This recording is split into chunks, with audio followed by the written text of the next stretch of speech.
আবার চলে যাব দিল্লিতে, কারণ ইতিমধ্যেই দিল্লিতে নজর গোটা দেশে। একদিকে সংসদদের সাসপেন্ড, অন্যদিকে 24 লক্ষ্যে আজকে ইন্ডিয়া জোট ইন্ডিয়া, বিরোধীদের জোট ইন্ডিয়া তারা বৈঠকে বসেছে।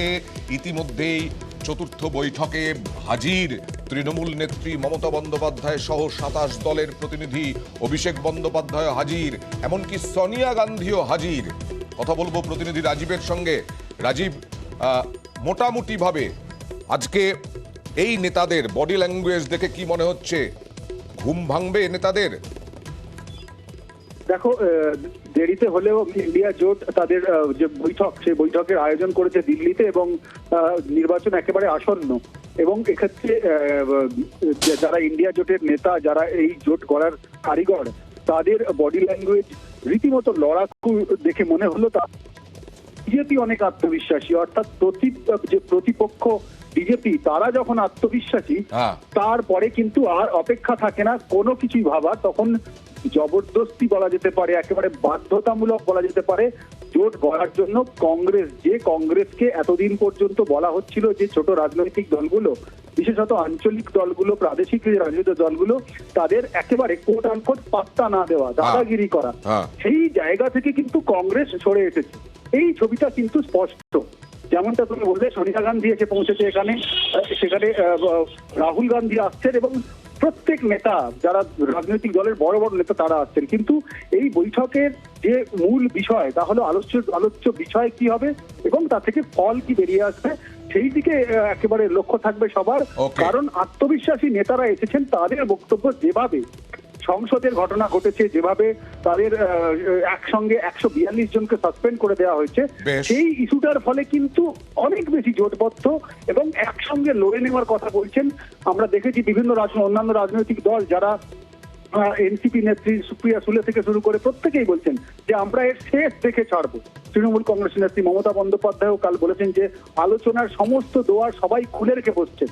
অর্থাৎ আলোচনার জায়গায় বসা এবং সেখান থেকে সমাধান সূত্র বেরিয়ে আসা 2024কে সামনে রেখে, এটা কিন্তু কোথাও না কোথাও বিজেপিকেও ভাবাচ্ছে।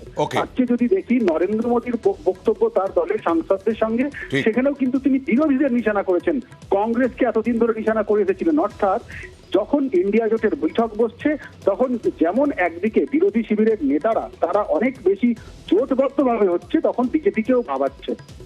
তবে রাজনৈতিকভাবে দেখলে পরে দেখা যায় যে জোট ইন্ডিয়া যদি সেই রকমভাবে জোট গড়তে পারে, গড়ার সম্ভাবনা থাকে, তা ভাঙতেও যে বিজেপি চেষ্টা করবে না, তা একেবারেই বলা যায় না।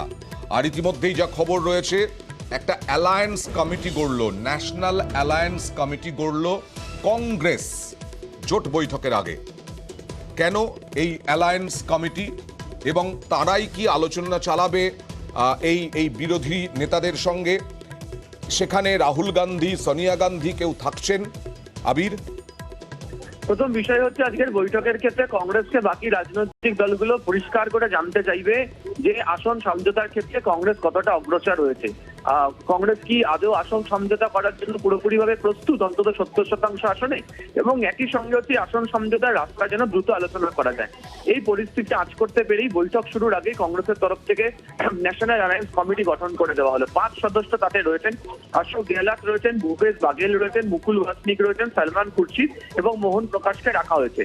কংগ্রেস সূত্রে যেটা খবর, বিভিন্ন রাজ্যগুলোতে যেখানে কংগ্রেস আসন দাবি জানাবে, বিভিন্ন রাজ্যগুলোতে কংগ্রেস যে লোকসভা আসনগুলোতে লড়াই করতে চায়, সেইখানে যে আঞ্চলিক দলগুলো রয়েছে, সেটা আপ হতে পারে, তৃণমূল কংগ্রেস হতে পারে, অখিলেশ যাদবের দল হতে পারে, তাদের প্রত্যেকের সঙ্গে এই 5 নেতা বৈঠক করবেন এবং এই আসন সমঝোতার বিষয়টি চূড়ান্ত করবেন হাইকমান্ডের সঙ্গে আলোচনা করে। মূল বিষয়টাই তোমাকে আমি শুরুতেই বলছিলাম যে আজকে এবং গত কয়েকদিন ধরেই বিভিন্ন নেতারা বৈঠক শুরুর আগে যেভাবে 1-to-1 বৈঠক করতে শুরু করেছেন। এখন অখিলেশ যাদব দেখা করলেন মমতা বন্দ্যোপাধ্যায়ের সঙ্গে। আজকে আমরা দেখেছি যে অরবিন্দ কেজরিওয়াল, তিনি গতকাল গিয়েছিলেন, দুর্গাপ্রসাদ ঠাকরে তিনি দেখা করে গেলেন। অরবিন্দ কেজরিওয়াল সেলিমের সাথে একটা বিষয় জানতে চাইবো যে তুমি যে নামগুলো বললে, পোড় খাওয়া কংগ্রেস নেতা, এই পোড় খাওয়া কংগ্রেস নেতাদের নিয়ে কমিটি গঠন, কোথাও যাতে সমন্বয়ের ক্ষেত্রে বিরোধীদের সঙ্গে বাধা না হয়ে দাঁড়ায়, সেই জন্যই কি এই রকম পোড় খাওয়া কংগ্রেস নেতাদের নিয়ে কমিটি? প্রথমত হচ্ছে এই 5 নেতাই পোড় খাওয়া কংগ্রেস নেতা, জাতীয় স্তরে পরিচিত অত্যন্ত মুখ। একদম। এবং হচ্ছে কংগ্রেসও জানে যে এই অ্যালায়েন্সের জন্য তাদের সব থেকে বেশি আলোচনা যাদের সাথে করতে হবে, যাদেরকে গুরুত্ব দিয়ে করতে হবে, তাদের সাথে, অর্থাৎ মমতা বন্দ্যোপাধ্যায়, অরবিন্দ কেজরিওয়াল, ঠিক। স্ট্যালিন, অখিলেশ যাদবের মতো নেতা, তাদের সঙ্গে হচ্ছে সব থেকে ভালো সম্পর্ক হচ্ছে এই 5 নেতাদের। ফলে কার্যত যেমন অশোক গেহলতকে একসময় বলাই হতো যে তিনি ক্রাইসিস ম্যানেজার, তিনি কন্ট্রোল রুমে বসে তিনি অনেক কিছু নজরদারি করতে পারেন, এবং সেই কারণে অশোক গেহলতের নাম এই তালিকাতে প্রথম হিসেবে তাকে রাখা হয়েছে।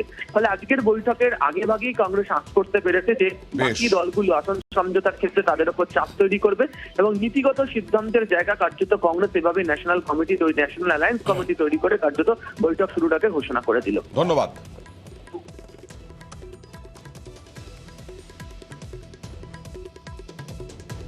ভেতরের ছবি আপনারা দেখছেন, এটাই এখনকার ছবি, একদম একদম এক্সক্লুসিভ ছবি। মমতা বন্দ্যোপাধ্যায়, রাহুল গান্ধী বসে রয়েছেন, মিটিং চলছে, 24-এর লোকসভা ভোট টার্গেট। মল্লিকার্জুন খাড়গে, সোনিয়া গান্ধী, ভগবন্ত সিং, অরবিন্দ কেজরিওয়াল। দেখা যাক এবার জোট কতটা এগোতে পারে।